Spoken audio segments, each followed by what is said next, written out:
முதல் நிலை. இயேசு தீர்ப்பிடப்படுகிறார். இறை இயேசுவே, உம்மை ஆராதித்து வணங்கி உமக்கு நன்றி செலுத்துகிறோம். ஏனெனில் புனித பாரமான சிலுவையை கொண்டு உலகத்தை மீட்டீர். நம்முடைய அன்றாட வாழ்க்கையில் வீண் பழிக்கு நாம் உள்ளாக்கப்படும் போதும் பொய்க்குற்றம் சாற்றப்படும் போதும் அதனை நாம் எவ்வாறு எதிர்கொள்கின்றோம்? இறைமகன் இயேசுவை போல கடவுளின் திருவுள்ளமாக பொறுமையாக அமைதியாக அதனை எதிர்கொள்கின்றோமா? அல்லது பொறுமையை இழந்தவர்களாய் அவர்களை பழி வாங்க துடிக்கின்றோமா? மன்றாடுவோம்.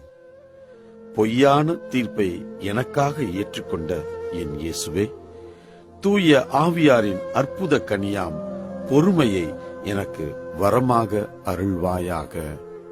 ஆமென். எங்கள் மேல் இரக்கமாயிரும் ஆண்டவரே, இரக்கமாயிரும். எங்கள் மேல் இரக்கமாயிரும் ஆண்டவரே, இரக்கமாயிரும். இறந்த நம்பிக்கையாளர்களின் ஆன்மாக்கள் இறைவனின் இரக்கத்தினால் அமைதியில் இளைப்பார்வனவாக. ஆமென். இரண்டாம் நிலை. இயேசுவின் மேல் பாரமான சிலுவையை சுமத்துகின்றார்கள். இறை இயேசுவே, உம்மை ஆராதித்து வணங்கி உமக்கு நன்றி செலுத்துகிறோம். ஏனெனில் புனித பாரமான சிலுவையை கொண்டு உலகத்தை மீட்டீர். நமது அனுதின வாழ்வில் நம்மீது பலவித துன்ப சிலுவைகள் சுமத்தப்படுகின்றன. உறவினர்களின் பொறாமையால், நண்பர்களின் வெளிவேடத்தால், பெற்ற பிள்ளைகளின் நிராகரிப்பால், இவ்வாறு பல்வேறு சிலுவைகள் நம்மீது சுமத்தப்படுகின்றன என்பது யதார்த்த உண்மை. இப்படிப்பட்ட சிலுவைகளை தடுத்து ஜெயிக்க முற்படுகின்றோமா? அல்லது கடவுளின் திருவுளத்தை புரிந்து கொள்ள மன்றாடுகின்றோமா? மன்றாடுவோம். எங்களின் அன்றாட வாழ்க்கையில் நாங்கள் சந்திக்கும் துன்ப சிலுவைகளை ஆவியின் கனியாம் அமைதியில் ஏற்றுக்கொள்ள வரமருள்வாயாக. ஆமென். எங்கள் மேல் இரக்கமாயிரும் ஆண்டவரே, இரக்கமாயிரும். எங்கள் மேல் இரக்கமாயிரும் ஆண்டவரே, இரக்கமாயிரும். இறந்த நம்பிக்கையாளர்களின் ஆன்மாக்கள் இறைவனின் இரக்கத்தினால் அமைதியில் இளைப்பார்வனவாக. ஆமென். மூன்றாம் நிலை. இயேசு முதல் முறை கீழே விழுகின்றார். இறை இயேசுவே, உம்மை ஆராதித்து வணங்கி உமக்கு நன்றி செலுத்துகிறோம். ஏனெனில் புனித பாரமான சிலுவையை கொண்டு உலகத்தை மீட்டீர். நமது அன்றாட வாழ்க்கையில் நாம் பல முறை நமது பாவ செயல்களால், சோம்பேறித்தனத்தால் கீழே விழுகின்றோம். ஆனால் ஆவியாரின் கனியாம் நம்பிக்கையை முன்னிறுத்தி மீண்டும் எழுகின்றோமா? அல்லது இது என் தலைவிதி, நான் வாழ அருகதையற்றவன் என்று என்னையே நான் அழித்துக் கொள்கின்றேனா? மன்றாடுவோம். நம்பிக்கையின் ஊற்றாம் இறைவா, ஆவியாரின் கனியாம் நம்பிக்கையை எமக்கு அருளும். ஆமென். எங்கள் மேல் இரக்கமாயிரும் ஆண்டவரே, இரக்கமாயிரும். எங்கள் மேல் இரக்கமாயிரும் ஆண்டவரே, இரக்கமாயிரும். இறந்த நம்பிக்கையாளர்களின் ஆன்மாக்கள் இறைவனின் இரக்கத்தினால் அமைதியில் இளைப்பார்வனவாக. ஆமென். நான்காம் நிலை. இயேசு தன் தாயை சந்திக்கின்றார். இறை இயேசுவே, உம்மை ஆராதித்து வணங்கி உமக்கு நன்றி செலுத்துகிறோம். ஏனெனில் புனித பாரமான சிலுவையை கொண்டு உலகத்தை மீட்டீர்.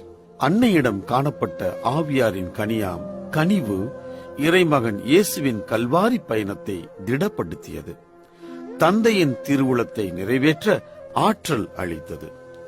நமது பிள்ளைகள் தங்களின் வாழ்க்கையில் சவால்களை சந்திக்கும் போது ஆவியாரின் கனியாம் கனிவை சொல்லிக் கொடுத்து பொறுமையாக அதனை எதிர்கொள்ள கற்றுத்தருகின்றோமா?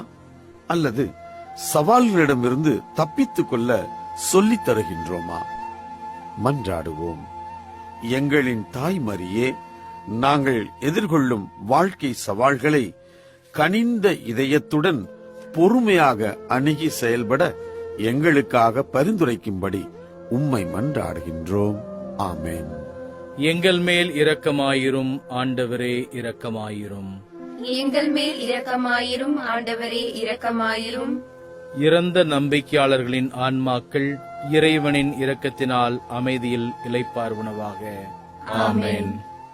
சீரேனே ஊரானாகிய சீமோன் இயேசுவுக்கு உதவுகிறார். இறை இயேசுவே, உம்மை ஆராதித்து வணங்கி உமக்கு நன்றி செலுத்துகிறோம். ஏனெனில் புனித பாரமான சிலுவையை கொண்டு உலகத்தை மீட்டீர். நம் அன்றாட வாழ்வில் பிறரின் தேவைகளில் அவர்களுக்கு உதவ, அவருடைய துன்பத்தை போக்க பல வாய்ப்புகள் கிடைத்தும் பிறர் நம்மை பற்றி என்ன நினைப்பார்கள், நமது குடும்ப கௌரவம் என்ன ஆவது, இது என்னுடைய வேலை இல்லையே என்று ஓடி ஒதுங்கிக் கொள்கின்றோமா? அல்லது சீமோனை போல தன்னடக்கமாக இது கடவுள் எனக்கு கொடுத்த வாய்ப்பு என்று ஏற்றுக்கொள்கின்றோமா? மன்றாடுவோம். ஆண்டவரே, எங்களின் அன்றாட வாழ்வில் சுய பெருமைகளை விளக்கி பிறர் நலம் பேணும் பாக்கியத்தை எங்களுக்கு அருளும். ஆமென். எங்கள் மேல் இரக்கமாயிரும் ஆண்டவரே, இரக்கமாயிரும். எங்கள் மேல் இரக்கமாயிரும் ஆண்டவரே, இரக்கமாயிரும். இறந்த நம்பிக்கையாளர்களின் ஆன்மாக்கள் இறைவனின் இரக்கத்தினால் அமைதியில் இளைப்பாறுவனவாக. ஆமென். ஆறாம் நிலை. இயேசுவின் முகத்தை வெரோனிகா துடைக்கின்றார். இறை இயேசுவே, உம்மை ஆராதித்து வணங்கி உமக்கு நன்றி செலுத்துகிறோம். ஏனெனில் புனித பாரமான சிலுவையை கொண்டு உலகத்தை மீட்டீர். யூதர்களின் சட்டங்களை முன்னிலைப்படுத்தாமல் மனித நேயத்தை முன்னிலைப்படுத்திய இயேசு துன்பத்தில் வாடிய மனிதர்களின் துயர் துடைத்தார். ஆனால் அவரது கல்வாரி பயணத்தில் அதிகாரத்தில் இருப்பவர்களுக்கு அஞ்சி யாரும் உதவ முன் வராத நிலையில் சிறுமி வெரோனிகாவின் துணிவு அவளின் நன்னயத்தை வெளிப்படுத்துகின்றது. அநேக முறை பிறருக்கு உதவ வேண்டும் என்ற ஆசை இருந்தும் நம்மிடம் துணிவு இல்லாததால் தேவையில் இருப்பவர்களுக்கு உதவும் நன்னயம் நம்மிடம் இல்லை. மன்றாடுவோம். என் இயேசுவே, ஆவியாரின் கனியாம் நன்னயத்தை எங்களில் வளர்த்துக் கொள்ள உமது கருணையை எமக்கு தாரும். ஆமென். எங்கள் மேல் இரக்கமாயிரும் ஆண்டவரே, இரக்கமாயிரும். எங்கள் மேல் இரக்கமாயிரும் ஆண்டவரே, இரக்கமாயிரும். இறந்த நம்பிக்கையாளர்களின் ஆன்மாக்கள் இறைவனின் இரக்கத்தினால் அமைதியில் இளைப்பாறுவனவாக. ஆமென். ஏழாம் நிலை. இயேசு இரண்டாம் முறை கீழே விழுகின்றார்.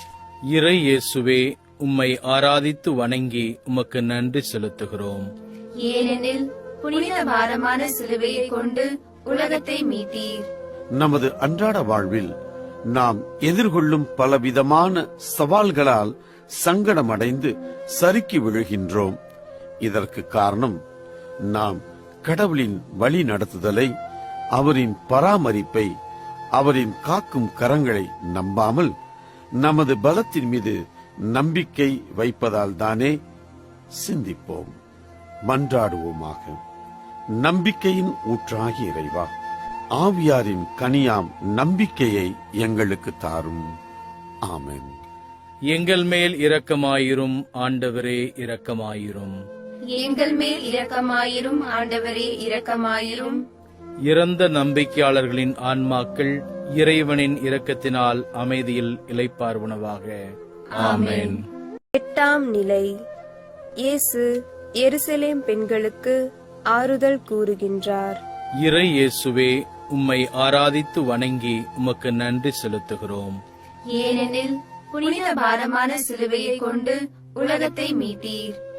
இயேசு அவர்கள் மீது பரிவு கொண்டவராய், நான் உடலளவில் படும் துன்பத்தைக் கண்டு நீங்கள் அழ வேண்டாம், மாறாக உங்கள் ஆன்மாவிற்கு எதிராக நீங்கள் செய்யும் செயல்களை எண்ணி நீங்கள் அழுங்கள்.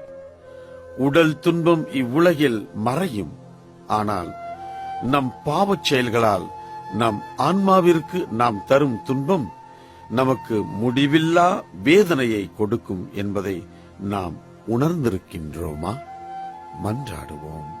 என் அன்பு இயேசுவே, என் ஆன்மாவை நான் பாதுகாக்க, அதன் துன்பத்தை போக்க ஆவியாரின் கனியாம் அமைதியை எமக்கு தாரும். ஆமென். எங்கள் மேல் இரக்கமாயிரும் ஆண்டவரே, இரக்கமாயிரும். எங்கள் மேல் இரக்கமாயிரும் ஆண்டவரே, இரக்கமாயிரும். இறந்த நம்பிக்கையாளர்களின் ஆன்மாக்கள் இறைவனின் இரக்கத்தினால் அமைதியில் இளைப்பாறுவனவாக. ஆமென். ஒன்பதாம் நிலை.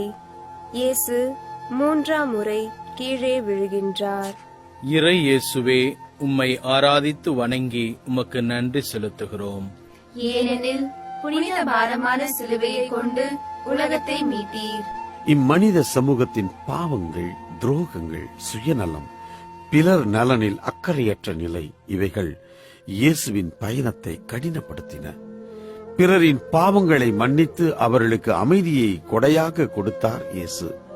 இன்று நமது வாழ்வில் நாம் செய்த அதே பாவங்களை மீண்டும் மீண்டும் செய்து கடவுளின் இரக்கத்தையே புறம் தள்ளுகின்றோமா? மன்றாடுவோம். என் இறைவா, நான் பாவி என்று நீர் என்னை ஒருபோதும் தள்ளியதில்லை, வெறுத்ததில்லை. நான் உம்மிடம் மீண்டும் வரும் அதே தருணத்தில் என்னை முழுமையாக ஏற்று அன்பு செய்பவரே, நான் பாவத்தில் விழாதபடி என்னை ரட்சியும். ஆமேன். எங்கள் மேல் இரக்கமாயிரும் ஆண்டவரே, இரக்கமாயிரும். எங்கள் மேல் இரக்கமாயிரும் ஆண்டவரே, இரக்கமாயிரும். இறந்த நம்பிக்கையாளர்களின் ஆன்மாக்கள் இறைவனின் இரக்கத்தினால் அமைதியில் இளைப்பார்வனவாக. ஆமென். 10ஆம் நிலை. இயேசுவின் ஆடைகளை களைகிறார்கள். இறை இயேசுவே, உம்மை ஆராதித்து வணங்கி உமக்கு நன்றி செலுத்துகிறோம். ஏனெனில் புனித பாரமான சிலுவையை கொண்டு உலகத்தை மீட்டீர். மனிதனில் இருக்கும் கடவுளின் சாயலை மதிக்க சொல்லிக் கொடுத்த இயேசுவை நிர்வாணப்படுத்தி அசிங்கப்படுத்துகின்றனர் அந்த அரக்கர்கள். ஆடை அணிவது நமது உடலின் மேன்மையை போற்றி பாதுகாக்கவே, மாறாக நமது பணபலத்தை, அதிகாரத்தை, ஆணவத்தை, துவேச உணர்வுகளை தூண்டி எழுப்புவதற்காக அல்ல என்பதை நாம் அறிந்திருக்கின்றோமா? மன்றாடுவோம். மனித உணர்வுகளை மதித்து மனித நேயத்தை பாதுகாத்த என் இயேசுவே, ஆவியாரின் கனியாம் தன்னடக்கத்தை எனக்கு அருளும். ஆமென். எங்கள் மேல் இரக்கமாயிரும் ஆண்டவரே, இரக்கமாயிரும். எங்கள் மேல் இரக்கமாயிரும் ஆண்டவரே, இரக்கமாயிரும். இறந்த நம்பிக்கையாளர்களின் ஆன்மாக்கள் இறைவனின் இரக்கத்தினால் அமைதியில் இளைப்பார்வனவாக. ஆமென். 11ஆம் நிலை. இயேசுவை சிலுவையில் அறைகிறார்கள். இறை இயேசுவே, உம்மை ஆராதித்து வணங்கி உமக்கு நன்றி செலுத்துகிறோம். ஏனெனில் புனித பாரமான சிலுவையை கொண்டு உலகத்தை மீட்டீர். இயேசுவை சிலுவையில் அறைந்து விட்டதாக அந்த அதிகார வர்க்கத்தினர் ஆர்ப்பரித்தனர். ஆனால் இறைமகன் இயேசுதான் தன்னை சிலுவையில் கையளித்தார் என்பதை அவர்கள் அறியவில்லை. தினசரி வாழ்வில் நாம் எதிர்கொள்ளும் எல்லாவிதமான சிலுவைகளையும் வெறும் துன்பமாக, அவமானமாக, தண்டனையாக, சோதனையாக, சுமையாக மட்டும் பார்க்கின்றோமா? அல்லது அதில் மறைந்துள்ள மீட்பின் திட்டத்தை புரிந்து கொள்ள முயற்சிக்கின்றோமா? மன்றாடுவோம்.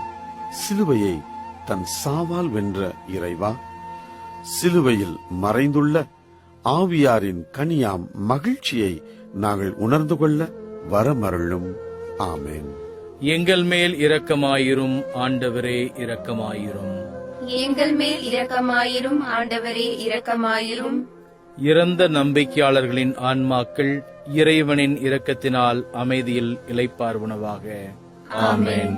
12ஆம் நிலை. இயேசு உயிர் விடுகின்றார்.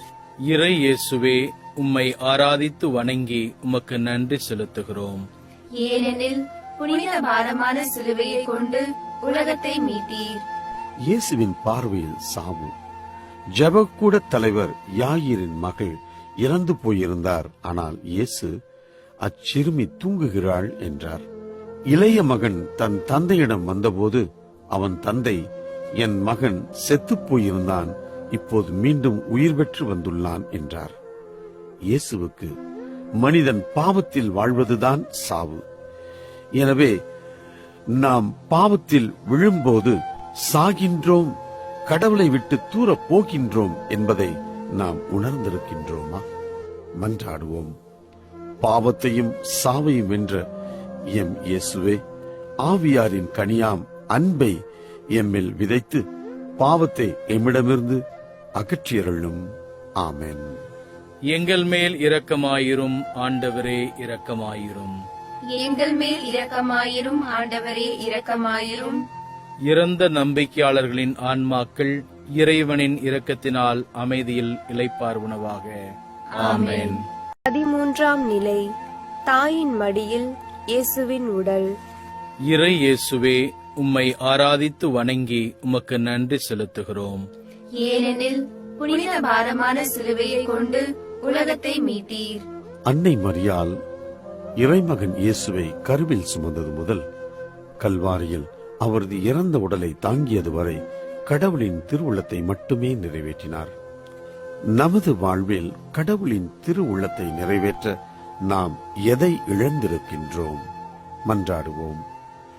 இதோ ஆண்டவரின் அடிமை என்று முழுமையாக தன்னையே கையளித்த என் அன்பு தாயே, உமது அமைதியின் மனநிலையை எமக்கு தாரும். ஆமென். எங்கள் மேல் இரக்கமாயிரும் ஆண்டவரே இரக்கமாயிரும். எங்கள் மேல் இரக்கமாயிரும் ஆண்டவரே இரக்கமாயிரும். இறந்த நம்பிக்கையாளர்களின் ஆன்மாக்கள் இறைவனின் இரக்கத்தினால் அமைதியில் இளைப்பாறுவனவாக. ஆமென். 14ஆம் நிலை இயேசுவை அடக்கம் செய்கிறார்கள். இறை இயேசுவே, உம்மை ஆராதித்து வணங்கி உமக்கு நன்றி செலுத்துகிறோம். ஏனெனில் புனித பாரமான சிலுவையை கொண்டு உலகத்தை மீட்டீர். இறையாட்சி பணிகளில் நாம் ஈடுபடும் போது நாம் கட்டாயம் பலவிதமான துன்பங்களை, சவால்களை, அவமானங்களை சந்தித்தே ஆக வேண்டும்.